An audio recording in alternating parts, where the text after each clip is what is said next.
Welcome back to CBM Calling. This is our third episode in a series of interviews about education. We had a conversation with Michael Waddell, who spoke with our partners at KPM about the childcare centers they run in the Philippines. And we talked with Callie Hutton, who spoke with a teacher in Bolivia. And both conversations emphasized the devastating effect the pandemic has had on education. And so our aim this summer through Activeinmission is to help make a difference in the lives of children who've had their education impacted by the pandemic. CBM partners to provide education-related support to kids in 8 countries. So we've heard from the Philippines and Bolivia, and today we're learning about the situation in Lebanon. My friend and colleague, Gordon Brew, is joining me today. Hey, Gordon. Hi there. I'm still basking in the hype video. Wow, wow, wow, wow, wow. And I had to change my name. I've quickly changed the name to my Activeinmission team name. Okay. We'll get to that later. I'm sure you're going to ask me what I'm doing. We will get to that later, so please tune in until the end. Gordon, you've been to Lebanon. You've been there to see our work firsthand. So tell us about our partners in Lebanon and give us a little bit of the context for the interview that we're about to hear. Yes. All right. So I did have the opportunity to speak with a teacher, an English teacher at Truvine School. Truvine School is in the Bekaa Valley. And if you know anything about world history, everybody has marched through the Bekaa Valley. Napoleon did, Alexander the Great did. It's one of those spots on the earth that's pretty incredible when you're there. And there is an incredible Baptist church, the Zahle, in Zahle, the Truvine Baptist Church. When the Syrian crisis kind of started in Lebanon with Syrian refugees flooding into the country and the violence, the church just needed to respond. They just were seeing such heartbreak right in their own community. Zahle's not a super big town. And they did food baskets, and they were able to offer some support. Their church at that time was just under construction when I was there. The sanctuary was not finished, but they took everything in the church building and turned it into classrooms so that they could at least address some of the needs for the refugee children that were just now, in another country fleeing violence, with no means of carrying on with their education. They just knew that they could respond, so they did. I saw that project 2014, I guess it was, and they have since expanded that program significantly. And the church, it doesn't run in the church basement any longer, as far as I understand. And they are up to 600 kids. These are all refugee kids. And so let me share a little bit of the conversation I was able to have with Becky, like I said, she's the English teacher, one of the English teachers, about the situation and how it's going teaching there. So here's a bit of my conversation with her. But tell me, as a teacher, what you've witnessed with how kids have struggled through this year with their learning. What have you seen there on the ground? One of the things you had mentioned was like, how does online education work in our school? And it really doesn't. We send WhatsApp messages 3 times a week for each subject, and then the biggest issue is our kids, if they have Wi-Fi, they usually don't have computers. They have mom or dad's phone. And our larger families can have 10 to 15 kids. And so one family specifically has 7 of their kids in our school simultaneously. And so if you think 7 kids and 15-minute videos, 4 subjects, it adds up. And you're using mom's data. And so after a while, they're just like, whatever, we don't care. And that's a challenge in getting them education, but also a challenge in parents who haven't gone to school themselves, trying to convince them that this is valuable and necessary, and you should force your kids to watch the videos. So. Well, thanks, Gordon, for that. That's really insightful. We've done online learning here in Canada, of course. I have struggled through it with my two daughters, each having their own device and a pretty good Wi-Fi connection. I can't fathom these large families of 15 kids, and some of them, I think she said up to 7 children in each family doing online school together, 4 subjects on mom's iPhone, and the data and the Wi-Fi connections and the, I'm sure, sibling arguments. I cannot imagine the struggle of trying to teach in that environment through a WhatsApp app. And for the kids, just trying to learn and catch up.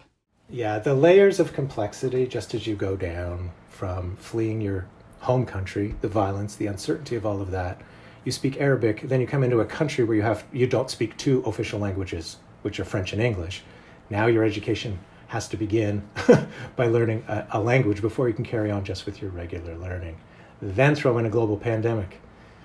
Yeah, it has been such a time. So anyways, I have another thing that I want to share with you because Becky was very kind to share this clip. Now check this out.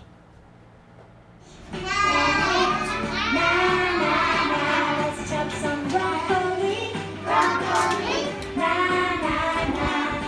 Some vegetables for you and me. Cabbage, broccoli, cabbage, broccoli. Some vegetables for you and me. And we sing na na na, na na na. And we sing na na na.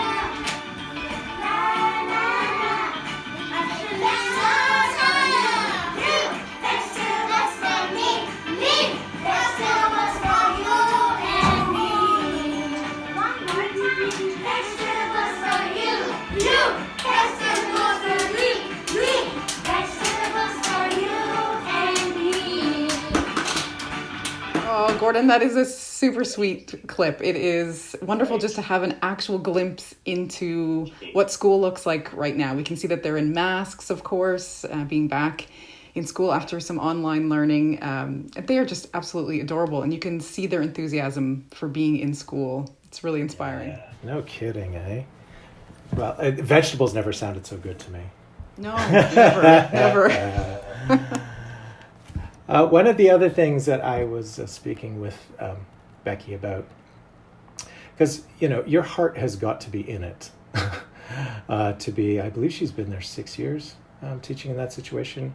And it's a really tough place to be right now. If you look up what the inflation rate is like in that country, it is going out of control. So now they have, now a financial crisis on top of everything else. But the heart for her kids as a teacher, to see them excel. And she doesn't know how long she will have certain kids, right? If you're not on a regular school program, the kids are there as they can be there. Should those kids be heading back to Syria at some point, or resettling somewhere else, or becoming refugee claimants in another country? Yeah, she shares a little bit about her heart and what she hopes these kids could take away that they recall from their experience with her. So check this. Give me one hope as a teacher, that as you present to these kids and you look them in the eye and you know them by name and stuff, what's your hope for them and their futures? My hope ultimately is salvation. Hope educationally is that they understand that education is a key to open doors, that they understand life skills. We have about 20 to 25% of our kids that end up going to 6th grade. That's just the value of education in the family and convincing their families. But I was discussing with another teacher today that if they never go to 6th grade, if they never continue their education, I want them, one, to know that their teacher fought for them. Like, they fought to make sure you learned, that they were successful, that they opened every door possible, that you were willing to walk through them, door with them. And 2, that they learn life skills. We listened to the video of their morning mantra. And my first year, that became part of my class, just because I was getting so frustrated with, I'm teaching you English every day. And part of that is, we teach traumatized kids. So there's a brain fog there that as an English teacher, I can do my best and love them through and get them through. And some we've seen amazing successes with, and some it's just heartbreaking. I have a girl in that video that when I asked her what her greatest fear was, like I was just making chit chat at their house when we were visiting with their family. And her brothers and sisters who are younger were like, oh, I'm afraid of snakes. I'm afraid of dogs. I'm like normal fears for a kid. And she said, I'm afraid the bombs will come back. And for her in third grade, there was a violence in her. She was making threats to people. She was angry and she was rude. And now she's in an online school. And she came to we had a mother-daughter tea for the girls that are now in our Bible studies, like they're former graduates and going to Bible study. And she knew I was leaving, and she looked at me and she's like, my neighbor said I could never go to university, but I said Miss Rebecca can do everything. And I was like, that's a huge compliment as a teacher. It's not true. Jesus can do everything. Miss Rebecca can do her best. But just the heart behind that morning mantra was like, God, if they don't remember anything else, if they never remember English, what do I want them at 30 years old to think back and think, these are the words I know in English. And so we say these 6 sentences every day, and it's been translated, it's been explained. Sometimes they remember, sometimes they don't. But I'm like, Google Translate can help when they're 30.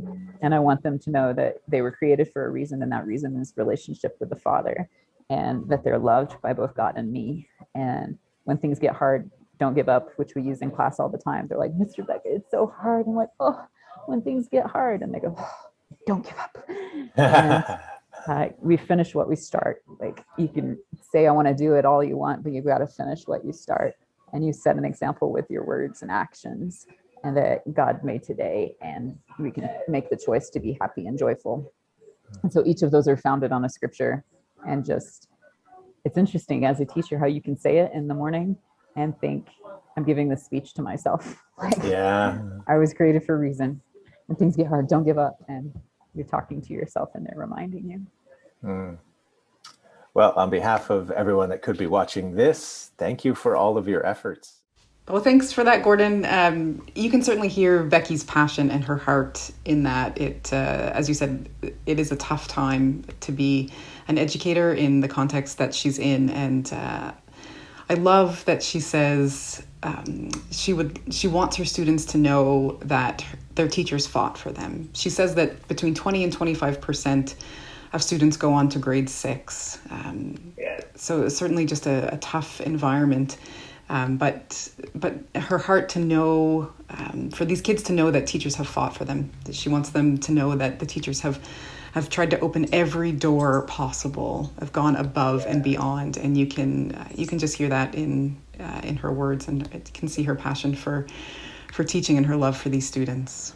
Yeah, and that care and compassion that teachers have for their kids. I mean, I've seen it, and like we've talked about, your kids are smaller than mine. One of mine has actually taught her first year this year online, and she has such a heart for those kids. And and she's given her all in a very difficult situation. So education has suffered not just for the students, but for those that are passionate about their occupation and their calling to be teachers. Absolutely. I have a family of teachers as well. My mom was a teacher for 36 years. My sister's over a decade now teaching, and her husband as well. And and I've watched them struggle through this, but continue to be passionate and continue to do all that they can for students. And my girls have experienced the same thing. We've had, teachers come and drop Chromebooks off at the house for them to use, make phone calls in the evenings to make sure that they're getting all the information that they need, that they've got the resources, just going above and beyond. At one point, my daughter's teacher was throwing graph paper out the window. She didn't want parents to have to go shopping. Everything was in lockdown, and you could come by the school and she would let packages of of grid paper go for math class. So talk about above and beyond. I'm just so impressed with educators that we have who have been working so hard through this pandemic. Well, that's, one of the reasons, my daughter being one reason that's super close to home for me, but for me and my team's made up of, has another teacher, the Breakfast Club team has another teacher in it who has taught most of this year online. So, so we were talking about active admission and education, and certainly when I was building my team, I was thinking of my dear friend Julie, and and the challenges that she's faced, just like Maddie has. So I'm going to use this opportunity to champion the Breakfast Club. So yes, okay, well, I am of a certain age, and in 1985, the movie The Breakfast Club was a big hit. And I would like to say I was still in high school in 1985, but I wasn't quite. Not quite. But most of my team was, so what we've done is we took our age in 1985, and we've taken our age now and combined that number, and that's just as I'm walking. So if you did go to school, you'll be able to figure out that I'm walking 77 kilometers.